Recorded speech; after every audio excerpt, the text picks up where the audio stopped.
and that they believe that you sent me. I pray for them. I am not praying for the world, but for those you have given me, for they are yours. Verse 10. All I have is yours, and all you have is mine, and glory has come to me through them. I will remain in the world no longer, but they are still in the world, and I am coming to you, Holy Father. Protect them by the power of your name, the name you gave me, so that they may be one as we are one. While I was with them, I protected them and kept them safe by the name you gave me. None has been lost except the one doomed to destruction, so that scripture would be fulfilled. Tayo po'y makaupong lahat. Last Sunday na ng buwan ng June. June, may pala. Biglang naging advance masyado, ano.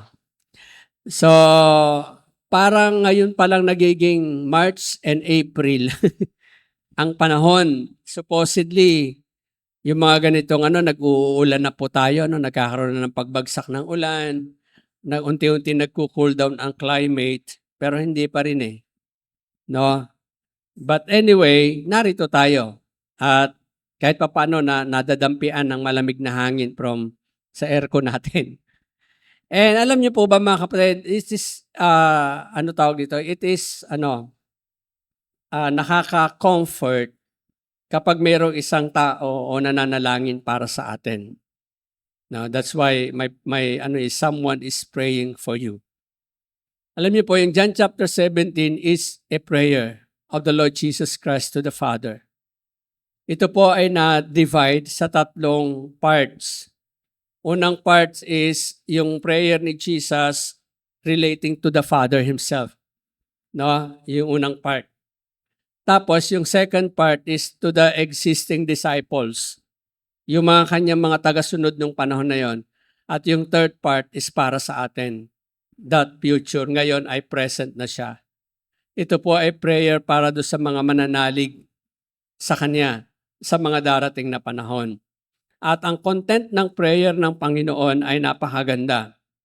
Because ito po ay isang magbibigay sa atin ng matibay na assurance na talagang tayo po ay nasa good hands.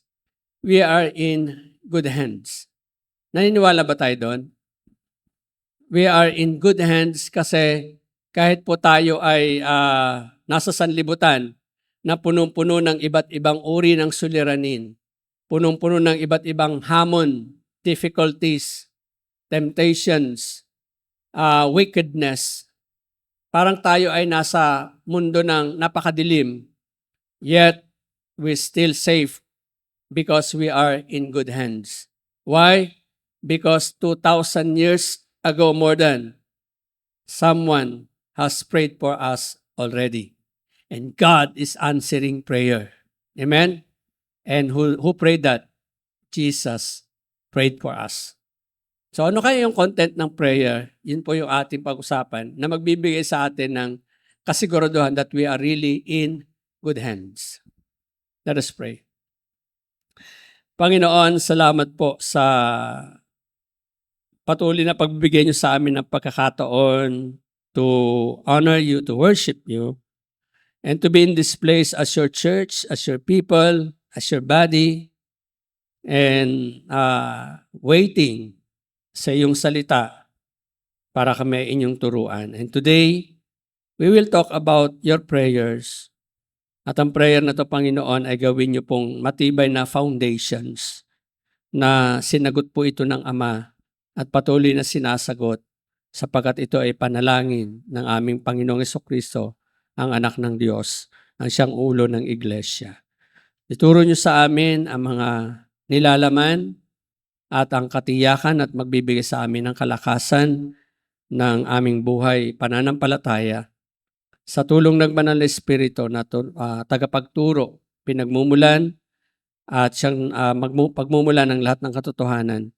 Kami ay samahan sa mga salitang aming pagbubulay-bulayan. Salamat po sa pangalan ng Panginoon Hesus. Amen. Ito po yung prayer ng Panginoon. Ano? Sabi niya, I am praying for them. Dalawa yan. It's either yung mga disciples and the coming disciples of the Lord Jesus Christ. I'm not praying for the world. Why? Kasi ang world talaga hindi papunta sa sabi nga ang world is papunta sa worst, sa destruction. Yung wickedness papunta roon. So ang prayer ng Panginoon is not for the world to be changed. Hindi katulad ng pinapangaral ng ibang religious group na ito daw ay magbabago ang mundo sa pamamagitan ng mga tao. No? So Jesus prayed for the people, His people, His disciples, His follower, not for the world. No? Kaya sabi niyan, but for those whom you have given me, for they are yours. Alam niyo po, I want to, yung word na naandoon, you have given me, for they are yours. Nung nire-reflect ko ito, hinihingi ko sa Lord, ano ba yung mga words na to, ng content ng panalangin na ibinigay sa akin ng Ama, binigay mo sa akin, at sila ay sa iyo. Yan, no? Parang ibinigay na sa kanya, tapos may malalim na relationship kasi doon no? Kaya nga, yung unang part na sinabi dito ng Panginoon, sabi niya, ayan, sabi diyan, Jesus makes known the Father. Wala po, wala po talagang taong makakakita sa Diyos. Kahit sa matandang tipan, yan po ay napakahirap patunayan na may taong nakakita sa Diyos. And even Moses, sabi doon, ang nakita lang niya yung likuran, hindi yung harap. And yung part ng description sa matandang tipan, ito po ay anthropomorphism po ang tawag doon. Nilalagyan lang ng figure ang Diyos para ma-describe siya. Nilalagyan ng hands, ng feet, ng back, ng face, pero wala pa talagang totaling nakakita sa Diyos sa kanyang tunay na being. Kasi mako-consume daw ng holiness, ng perfection ng Diyos ang taong titingin sa Kanya. Kaya takot na takot ang mga Israelita sa presensya ng Diyos. Pero di ba napakasarap sa presensya ng Panginoon? Kaya sabi ni Jesus, I have revealed to you those whom you have gave me out of the world. I have revealed you. Si Jesus Christ ang nagpakilala sa Ama, sa mga tao na ibinigay ng Diyos sa Kanya. Napakahirap i-explain. Alam niyo po ba, kaya nagkakagulo ang church is kasi si Paul nagsabi ng election. Nagsabi ng, predestination. No? So, ang hirap i-explain kasi si Paul, yung kanyang theological, napakalalim, at ang hirap intindihin that even Peter, sinabi na mismo, hindi ko maintindihan si Pablo sa kanyang letter. Pero, gusto kong bumalik tayo doon sa Panginoong Hesus.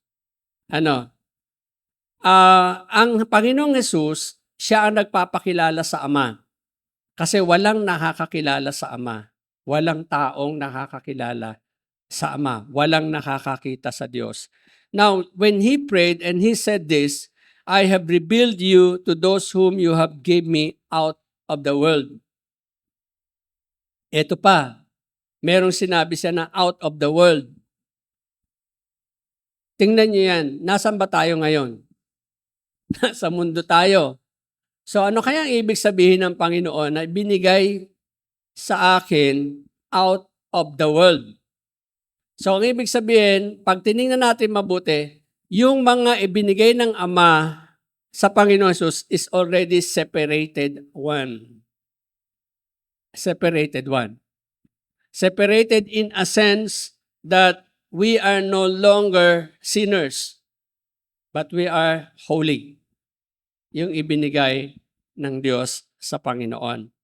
So, paano ba inireveal ni Jesus ang Ama? Sa John 1 verse 18, Sabi niya, no one has ever seen God, but the one and only Son. Ayan. Sabi diyan, who himself God and in closest relationship with the Father has made him known. Tingnan nyo ang sabi diyan, no one has ever seen God. It is true. God is a spirit. Alam din naman natin yan. Walang may describe. Wala tayong pwedeng i-describe o anumang klaseng description that we can describe God as a whole. No? Ang naibibigay sa atin, fragments of God's revelation. Pero sabi yan, no one but the one and only Son. Kasi siya ay galing sa Ama. He is with the Father. And He is in the bosom of the Father. So kung meron totoong makikilalang Diyos na totoo, ito ay makikilala lang sa pamamagitan ni Kristo. And Kristo, sabi niya, He who is Himself God. Bakit kaya hindi pa naniniwala ng INC ang mga yan? Ang lino-lino sa Bible. Who Himself is God. The only Son. No? Kasi wala ding makakapagpakilala sa nangganap sa Diyos kung hindi nanggaling sa Diyos.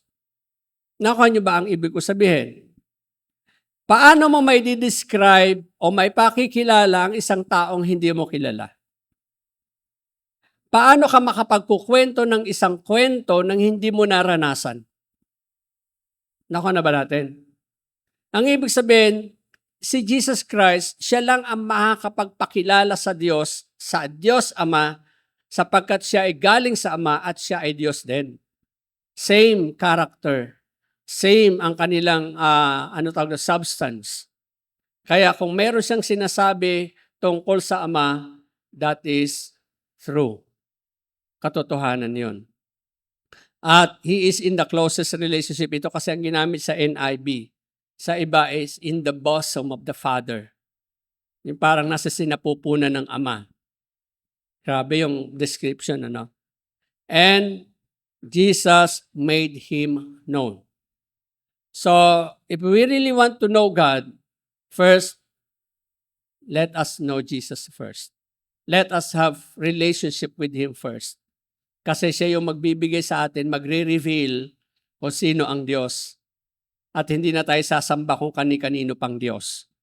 Hindi na tayo tatawag kung kani-kanino pang Diyos. At hindi na tayo mag-aalay ng anumang papuri kung kani-kaninong Diyos. Dinadala tayo ng Diyos. No? Then, sabi niya sa verse 17, verse 3, sabi niya, they were yours, you gave them to me, and they've obeyed my word. Balikan natin. Ang content ng prayer ng Panginoon ay prayer ito para sa mga disciples. Prayer ito sa mga followers of Christ. Hindi ito prayer sa mga hindi mananampalataya. Ang isang ipinapakita dito ng mga salitang ito, ng panalangin ito, ay yung tinatawag na God's ownership. God's possession. No? Kaya nga, you are in good hands because God owned you. He did not disown us. We are owned by God through Jesus Christ, His Son. No? Sa pamamagitan ng Panginoong Hesukristo. Sabi niya, they were yours. Alam nyo, ito napakatindi, napakasarap tayuan.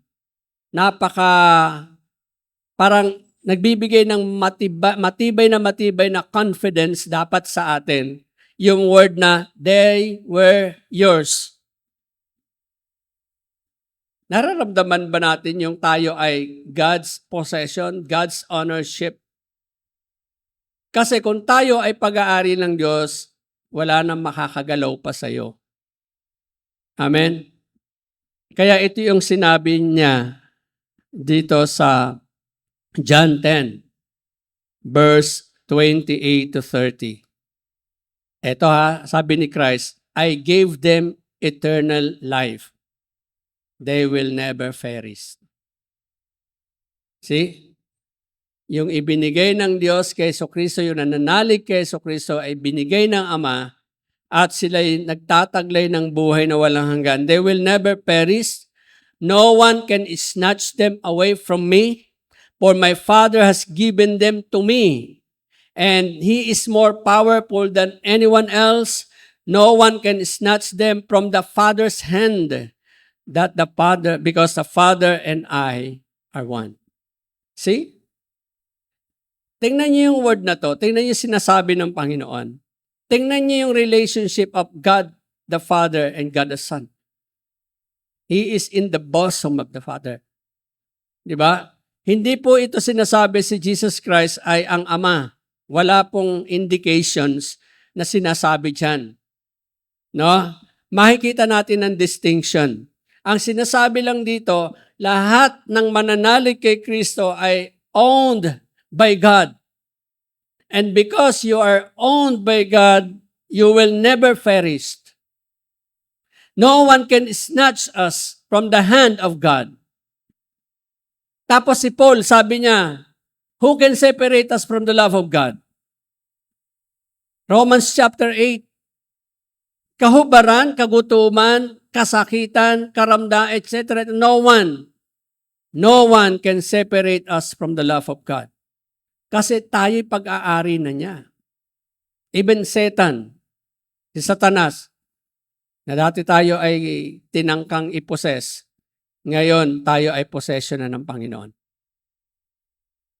So, ano pa ba makakapaghiwalay sa atin sa pangako ng Diyos na hindi kayo, no one can snatch you out of my hand? Grabing security ng prayer na to. Na kahit pala ang mundo ay gumulo ng gumulo, sumama ng sumama, tayo ay protektado. We are in good hands. Jesus has already prayed for us at yan ay nangyayari na ngayon. Tayo ba ay pinababayaan ng Panginoon? Sino rito? Nagkakasakit tayo pero hindi tayo pinapahintulutan ng Diyos sa dumating sa isang pagkakaramdam na igugupo tayo. Siguro, may mga nangyayari sa mga ibang mananampalataya pero may layunin ng Diyos doon na hindi natin alam. Napaka-wise ng Diyos para i-judge natin ang kanyang decision. No? Ay bakit nangyayari sa ibang ganito? Bakit ganon? 'Di ba? Recently lang yung mga magka-camping na mga bata, 'di ba? Na accident. Tapos driver lang yung nabuhay, kasama anak niya at saka na asawa niya doon sa namatay. Pero yung driver sabi niya, they are in good hands. I am in good hands. Bakit nagkakaroon ng ganung ano? Sa mundo, hindi na ganun ang interpretation. Iniwanan ka na ng Diyos. Tinalikuran ka na. Pero sa mga binigay ng Diyos sa Ama, iba pa rin ang perspective. Tama. Hindi natin nakikita ang mga bagay na ito na, sabi nila kamalasan or pagtalikod ng Diyos. Kundi alam natin, God is always has a purpose on this. Kaya kailangan talaga, alam niyo, nakakalungkot lang din isang recently yung balita, di ba? Yung nanay na na-depress, na ginawa ay sinunog niya ang anak niyang 3, tapos sinunog niya ang sarili niya. Yan talaga yung direksyon ng mundo. Kaya nga, dapat ang mabuting balita ay dinadala natin sa mga tao. Kasi naniniwala ako na hindi talaga hahantong sa ganoong klaseng pag-iisip ang ibinigay ng Diyos ng Ama kay Kristo. Sapagkat walang pwedeng makagalaw pa sa mga pinag-aari ng Diyos. So makikita natin, ang ganda ng verse na to, reflect pa natin. Sabi niya, for my Father has given them to me, and He is more powerful than anyone else. No one can snatch them from the Father's hand. Dalawa ang humahawak sa atin. Sino? Jesus Christ and the Father. Sa kanang kamay ang Ama, sa kaliwang kamay ang Anak. Sino pa? ang makakaagaw sa atin. Wala na. And this prayer, alam ko, mararanasan ito ng mga mananampalataya at nararanasan ng mga mananampalataya. And then, sabi sa John chapter 17 verse 8, sabi niya, "For I gave them the words you gave me, and they accepted them." Yun yung key para tayo ay maging God's possession. Jesus gave His word to us, and tinanggap natin yung word na yon, tayo ay naging pag-aari ng Diyos. For I gave them the words you gave me. Ito yung isang word, nung binabasa ko ito, sabi ko kasi gusto kong maunawaan yung verse na yon. Ito yung verse na nireflect ko. Sabi niya, "Don't you believe that I am in the Father and the Father is in me?" Tanong ni Jesus Christ sa mga nakikinig sa Kanya. "The words I speak are not my own, but my Father who lives in me does His work through me. Just believe that I am in the Father and the Father is in me, or at least believe because of the work you have seen me do." Sabi ng unang kanina, balikan natin yung sinabi ng Panginoon dito sa isa. Sabi niya, "For I gave them the words you gave me, and they accepted them." Tapos, sabi niya dito sa verse 40, chapter 14, sabi niya, ba't bumalik? Hindi pala, sa kabila. Ayan, mali pindot ko. Ito, sabi niya, may tanong siya eh. Sabi niya, "Don't you believe that I am in the Father and the Father is in me?" Tingnan niyo yung may paliwanag po dito, pero theologically, napakahirap i-explain dahil ang lumalabas, magiging oneness ka. No? Pero it talks about a deeper inner relationship of Jesus and the Father that no one can understand. Kaya ang salita ng Ama ay sinasalita din ng anak. Ang ginagawa ng Ama ay ginagawa ng anak. Hindi gumagawa ang anak ng hindi ginagawa ng Ama.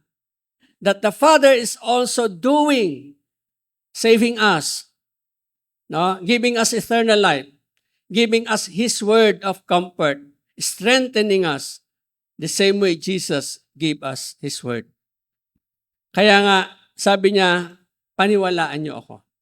And when you accept it, when you believe in His word, then we are already given by the Father to Jesus Christ. Kasi nasa atin na yung salita. At ang salitang yon hindi na mawawala. No? Medyo theologically napakalalim, yung prayer ng Panginoon. And then, sinunod niya ito, "All I have is yours, and all you have is mine. And glory has come to me through them." Sino daw ang nagbibigay ng glory sa Son? Sino? Tayo. Na pag-aari ni Kristo. Na pag-aari ng Ama. Paano naluluwalhati? Ang sabi ng Panginoon, kapag tayo namumunga at ginagawa ang kalooban ng Diyos, napapapurihan ang Ama sa pamamagitan ng anak. So, ibig sabihin, ang connection natin, ang possession natin sa Panginoon, no one can snatch us from the hand of God, and no one can hinder us to do good words, to do good deeds. Hello? No one can hinder us to be a good person. No one can hinder us to have good character. Pero bakit maraming Kristiyano parang hindi good ang character? Kung ganon, let us understand the deeper relationship here. We have to be clear na kapag hawakan ng Diyos, ang umahawak sa atin holy. Hindi yung hinahawakan ang holy, kundi ang humahawak ang holy. Nakuha niyo ba sabihin? So if we keep on surrendering our lives to God, doon magmamanifest yung holiness and righteousness of God. Hayaan lang natin hawakan tayo ng Diyos. Hayaan lang natin na tayo ay bilang kanyang possession ay makita ang humahawak sa atin, hindi tayo na kanyang hinahawakan. Minsan we are trying our best to be like this. Tapos nakalimutan natin, nasa kamay pala tayo ng Diyos. Huwag natin kakalimutan, ang makikita dapat sa atin ay ang humahawak sa atin. Kasi siya yung banal at pinagiging banal tayo kapag tayo'y nahawakan na ng Diyos. At tayo ay possession na ng Panginoon. Dahil walang hinahawakan ng Diyos na marumi, lilinisin niya muna yon. At nalinis po tayo sa pamagitan ng dugo ni Kristo. At sa pamamagitan ng pananampalataya, tayo naging pag-aari ng Diyos. At bilang pag-aari ng Diyos, wala nang makakaagaw sa atin. Wala rin makakapigil sa atin gumawa ng mabuti at maging mabuting tao. Sapagkat ang humahawak sa atin ay mabuting Diyos. So ano participations natin dito? This is God's prayer. This is Jesus' prayer. How can we be? Paano ba? Allow lang natin talaga na ang Diyos ang siya talagang mag-take charge ng buhay natin. Huwag natin i-take charge ang buhay natin outside the hand of God. It cannot be. Ano? So sa verse 11, sabi niya to, ito yung gustong maging prayer natin. Sabi ng Panginoon, Holy Father, protect them by the power of your name. The name you gave me, so that they may be one as we are one. Ayan na naman. Ang hirap na naman intindihin itong mga words ng Panginoon. Kaya, this prayer says, kanino natin makukuha ang protection? Again, through Jesus Christ. Okay nyo? Siya ay sumasa Ama at ang Ama ay sumasa Kanya. So, the protection of the Father is also with us. The protection of Jesus Christ is also with us. No? At ito ay mangyayari sa pamamagitan ng pangalang ibinigay ng Diyos sa Panginoon. Remember, sabi ng sa Revelation ba to? In the name of Jesus, every knee should bow. Every tongue confess, Jesus is Lord. So, yung kapangyarihan na nagpapalayas ng masamang espiritu sa pangalan ng Panginoong Hesus, ito ang pangalang ibinigay sa Kanya. At ang ibig sabihin nito ay Yeshua, God, our salvation. No? Pero meron pang pangalan ng Panginoon na ibinigay ng Diyos sa Kanya na hindi natin alam o hindi alam ng maraming tao. Ito ang sinabi niya doon sa John chapter 8 verse 58. Jesus said to them, Truly, truly, I say to you, before Abraham was, I am. Yung word na I am, ito po ang pagpapakilala ng Diyos sa bayang Israel nung sabihin ni Moses, paano pag nagtanong ang paraon, sino ang Diyos mo? Sabihin mong ako'y si ako nga. At yung word na to ay hindi yung sinasabing siya ay siya ay nauna lang kay Abraham. No, kaya nagagalit yung mga kumuha sila ng bato. Wala ka pang 50 years old. Tapos sasabihin mo na andoon ka na nung si Abraham pa ay bago pa si Abraham andoon ka na. So nagagalit siya kasi ang understanding nila yung existence ng Panginoong Jesucristo as a person, Jesus, yun yung kaya hindi nila matanggap. Pero ang sinasabi doon na existent Jesus ay yung I am is God. Yung kanyang kadyosan, yung kanyang pagiging Son of God was already present in the eternity past. Hindi po kayang ipaliwanag yon, yung beginning. Wala pong beginning ang Diyos at lalong walang ending. Nagkaroon lang tayo ng pagtatakda ng oras nung simulan likhain ng Diyos ang mga material na bagay. Pero ang mga spiritual na bagay ay nananatili nag-e-exist for eternity. Now, ang sabi ng ang kapangyarihan ng anak, bukod doon sa power of the name of Jesus, that ang ibig sabihin ay Yahweh saves, nakakapagpalayas ng demonyo, nakapagpapagaling ng may sakit, yan po ay dito sa kapangyarihang panglupa.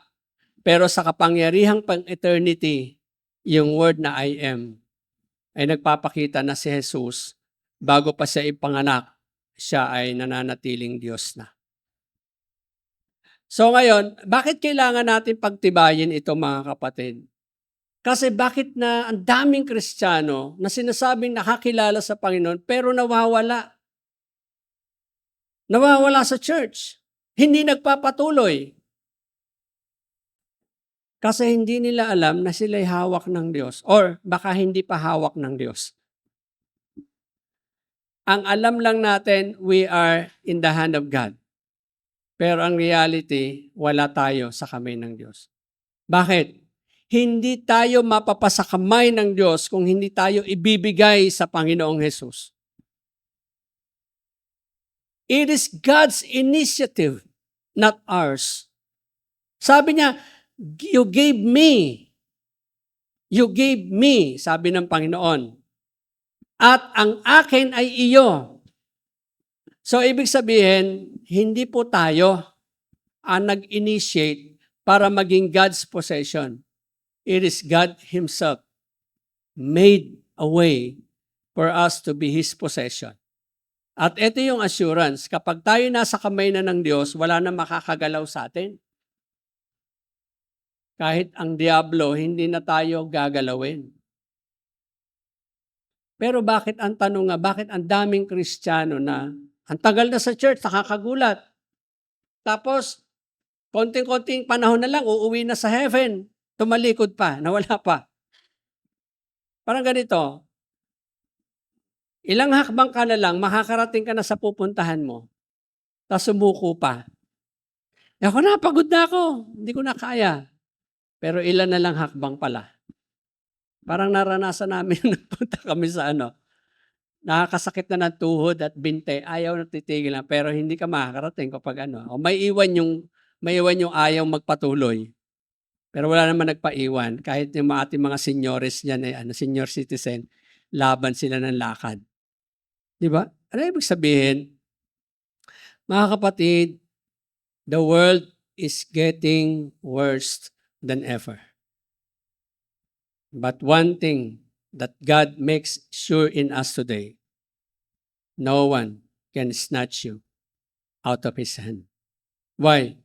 Because ibinigay na tayo ng Ama kay Kristo. At ang lahat ng pag-aari ni Kristo ay pag-aari ng Ama. Amen? So, ibig sabihin, kahit ano po mangyari, kahit ang maraming tumalikod, huwag kang tatalikod. Dahil kahit kailan, di ka tatalikuran ng Diyos. Kasi ako sa totoo lang po, bagaman nag-aral ako ng theology, at meron po kaming discussion ng aming professor na tinatawag na apostasy.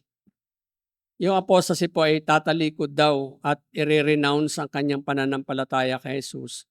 At siya ay muling tatanggap ng kaparusahan. Parang hindi ko ma-reconcile sa heart and mind ko na may taong tatalikod sa Diyos.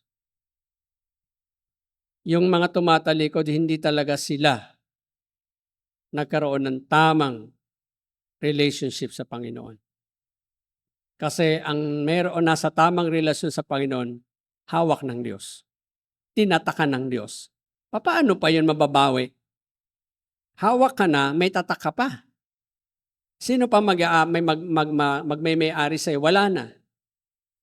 God has already. So, nung pinag-aaralan ko yung pagtalikod na yun, is because darating nga ang matinding persecutions. Sa Hebrews nakalagay yan na marami ang tatalikod. Sabi, may iaalay pa ba? Sabi ng sumulat ng Hebreo. Pero I'd rather go to the word of Jesus Christ rather than the letters of these people na naka-experience ng difficulties.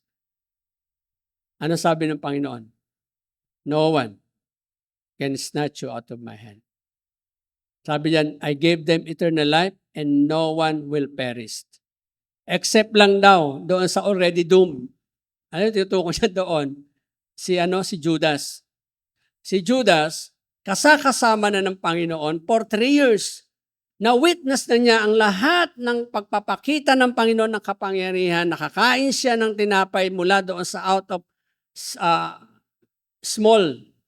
Nakita niya lumakad si Peter, nakita niya lumakad ang Panginoon sa dagat, nakita niya everything. But still, he didn't believe in Jesus Christ. Bakit?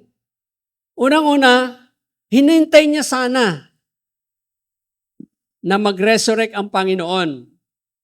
Kasi doon magbubukas ang puso at isipan ng mga believer. Doon lang naman talaga nabuksan ang puso at isipan ng mga believer after the resurrection. Tapos dumating sa kanilang Holy Spirit, they are empowered and understood the words of Jesus Christ. Nung kasama pa nilang Panginoon, hindi pa nila masyado naiintindihan. Sana hindi nagpakamatay si Judas. Because the only way for him na maintindihan yon pag siya ay napuno din ng Espiritu Santo. So, kahit nasa church tayo, kahit 10 taon ka nang sumisimba, it doesn't guarantee that you are God's possession. Paano natin malalaman? Paano ba tayo nabubuhay? How is our life? Kamusta ba tayo? Tayo'y pinaging banal ng Diyos. Therefore, mabuhay tayo na may kabanalan. We are made righteous by God. Therefore, we are to live righteously. That's why sabi ko nga, we are in good hands. Bakit? It is already a prayer of Jesus. In-answer na yan ng Diyos. Na tayo ay ibinigay sa Kanya at walang makakaagaw. Ibig sabihin, lagi natin tatandaan, ang humahawak sa atin ang banal. Hindi tayo na Kanyang hinahawakan ang totoong banal. That once we are in God's hand, kamay ng Diyos ang dapat makita. Hello? Hindi tayo. Nababalutan at natatakloban na tayo ng kabanalan ng Diyos, pero dapat makita ito sa ating pagsunod sa Kanya. Kaya nga, sabi dito sa verse, kanina yung sa verse 58, truly, truly, kasi yung word na ito, alam ito ng mga Hudyo, it is a sacred name, the name of their God. Kaya ayaw nila tanggapin, sabi nila binablaspheme mo ang Diyos. Kung ayaw niyong paniwalaan ito, at least maniwala kayo, sabi naman, sa mga nakikita ninyo sa akin. But still, they don't believe in the Lord Jesus Christ. And that's the reason why hindi sila possession ng Diyos. Sila ay doomed. At gano'n na nangyari kay Judas.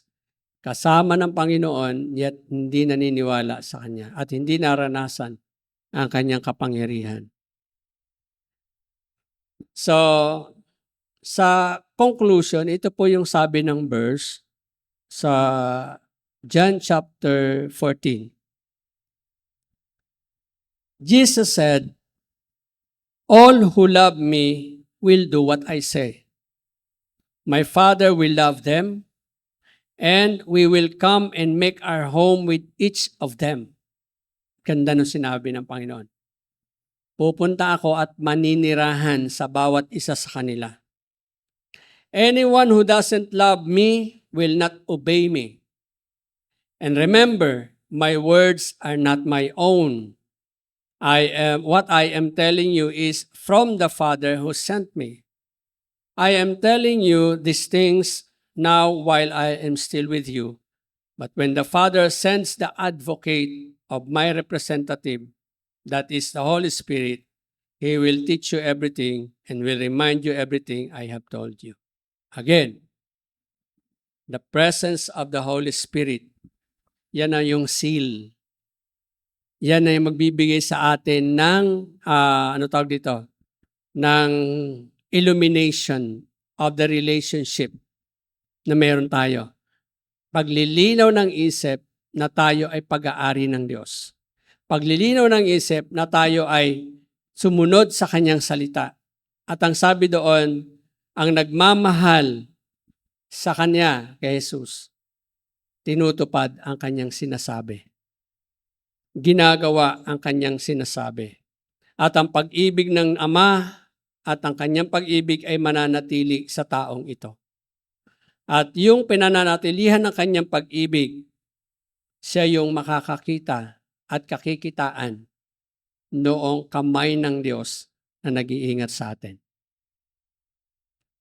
Sabi nga, walang makapananaig sa pag-ibig. Tama ba? No? Wala daw makakapanaig sa pag-ibig. Kaya kung sumasa atin ang pag-ibig ng Diyos, tayo po ay nananatiling matatag dahil tayo ay nasa kamay ng Diyos. At kung tayo umiibig, walang makakaagaw pa sa pagmamahal na ito. Sabi sa verse as an implication then, I tell you the truth, sabi ng Panginoon sa anong verse? John 14.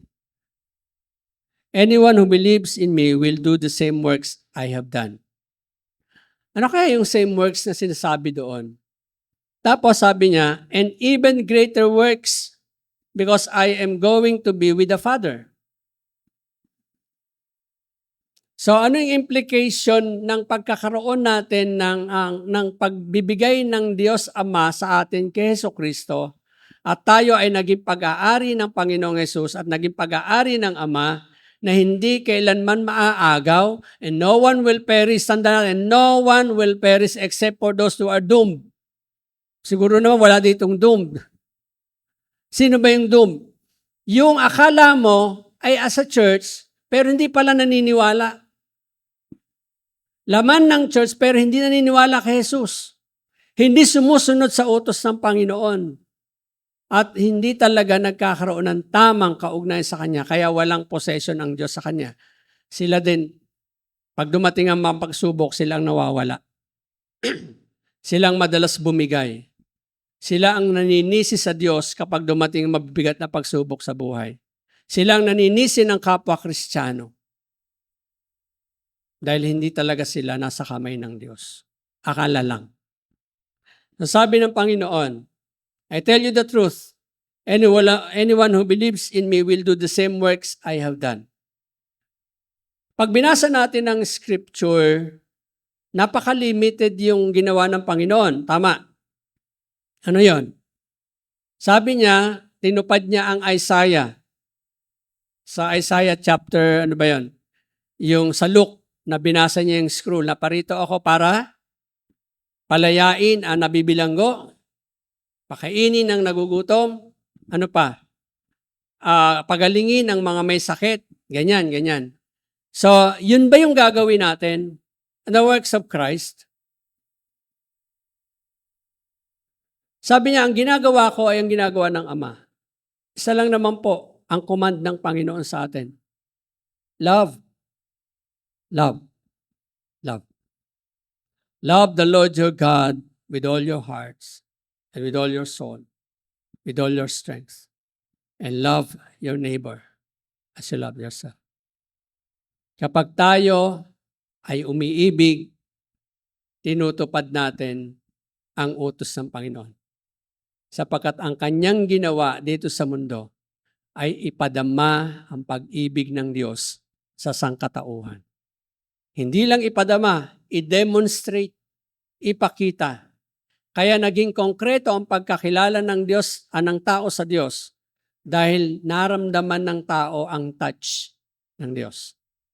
Naramdaman ng tao ang pagpapakain ng Diyos. Naramdaman ng tao ang pagyakap ng Diyos. Naramdaman ng tao ang pagpapagaling ng Diyos. Naramdaman ng tao ang pagpapatawad ng Diyos. So, kaya tayo, sabi diyan, tapos sabi niya, even greater works. O hindi tayo gagawa ng mas malaki pang himala sa Panginoon, ha?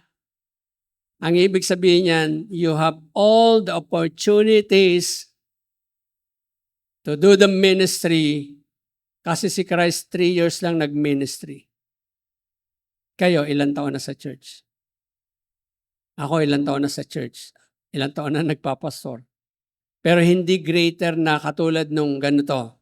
Ibig sabihin, greater opportunity to expand the kingdom of God and experience the power of God and let people experience the presence of God.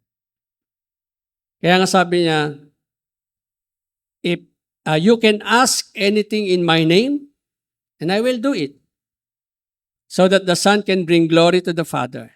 Yes, ask me for anything in my name. I will do it. So ano hinihingi natin sa Diyos? Protection? Kaya mag-alala. Given na yan. Provision? Kaya mag-alala. Given na yan. Ano pa? Ang hilingin natin sa Diyos, let His light shine, so shine in us. Ang hingi natin sa Diyos ay lalo pa tayong magliwanag sa sanlibutan ito. Lalo pang makita si Kristo sa ating pagkatao. Paano tayo nakikitungo sa kapwa? Paano tayo nakikipag-usap? Paano tayo tumutulong? Di ba nung nakaraang preaching ako, nung bago kami secret rooms, that when you do things, do it in a secret ways, kasi ang Diyos ang magre-reward nito. At ang reward ay, your light will shine like the dawn. Kaya yun yung maging i-request natin sa Lord. Hindi material na bagay. Material na bagay mawawala. Hindi yung katanyagan, kasi mawawala rin ang katanyagan. Ang hingi natin sa Diyos, Panginoon, let your light so shine on my life. Ipagkakaloob niya yan. Hindi niya yan itatanggi sa atin. Kaya, with this prayer, it is already answered. Nasagot na. Isa na lang po. Isa na lang. Ang kailangan masagot, that they might be one as I and the Father are one. Kasi hanggang ngayon ang church divided. Tama ba? Bakit tayo nadi-divide? Kasi iba yung tinitingnan natin na ginawa ng Panginoon. Remember, the work of Christ is to unify man to God. Reconcile. Dahil sila ng Diyos ay iisa. So tayo mga mananampalataya, ang key para magkaroon tayo ng pagkakaisa, magmahalan tayo sa isa't isa. Mahalin natin ang Diyos, mahalin natin ang ating kapwa, sapagkat yan ang susi ng pagkakaisa. Kasama sa pagmamahal na ito ay ang pag-unawa, pagrespeto. Kung iba yung kanilang orientation, respect their orientation. We are not competing as a church. We are only competing with righteousness with the lies of the devil. Yun lang. Pero ang church dapat nagiging iisa po. Kasi yun yung prayer ng Panginoon. Kanino magsisimula? Kanino magsisimula? Sa atin. Sa atin po magsimula ang panalangin ng pagkakaisa. Yung mga nauna, given na, naibigay na ng Lord. Pero yung pagkakaisa, magsimula sa atin. Kaya nga, kung tinutupad natin ang kanyang utos, yun yung magiging key para magkaroon ng pagkakaisa ang church. Hindi divided by denominations, divided by doctrines, divided by theology. Kaya go back to Christ's teachings because Christ's teaching is unifying. Dahil ang sentro ay pagmamahal. Pagmamahal ng ama sa anak, pagmamahal ng anak sa ama, pagmamahal ng anak at ng ama sa kanyang bayan, sa kanyang iglesia, sa kanyang mga piniling tao. Ulitin ko, hindi po tayo naging Kristiyano dahil nanampalataya lang tayo. kundi ibinigay tayo ng Ama sa ating Panginoong Hesukristo. At napakatibay na pundasyon na hindi mababasag kahit kailanman. Kaya nga sabi ng Panginoon, walang makapaghihiwalay sa pag-ibig sa atin ng Diyos. At walang makakaagaw sa atin sa kamay ng Diyos. Anong gagawin lang natin? Stay there. Remain in me, sabi ng Panginoon. Stay in the hand of God and you will be safe. Amen? Let's pray. Panginoon, salamat po sa